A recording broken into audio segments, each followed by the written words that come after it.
Today I'm going to show you how to change the color of clothing in Photoshop. It's very simple. So first, select the layer that the clothing's on. Now, go over here to the Object Selection tool. You might have to click on this here and hold it and this will pop up.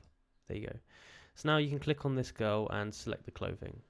Wait a second while it selects it. Cool. You can see it's selected all of her, so we want to change this. We want to go down here and go down to Select and Mask. I'm going to zoom in. Now, you want to go up here to the minus sign and you want to remove anything that's not the clothing. So I'm going to remove her face.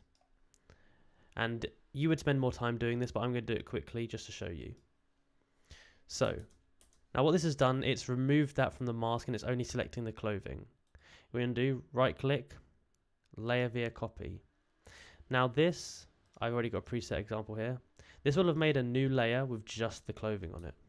Cool. So now, click on it with the object selection tool and it's selected it. Now you want to go down here to this, go up to solid color. Now you want to pick the color you want it. Let's say we want it this color here. Press OK. Now this looks very bad. So we want to go here, scroll down to color, and boom, we've changed the color of that. Now we can turn this layer back on and you can see that we've changed it from red to green. And if you want to see it again, you can remove this. And that's changed the color. If you found this video useful, please like, subscribe, and comment down below that it worked. Thanks for watching.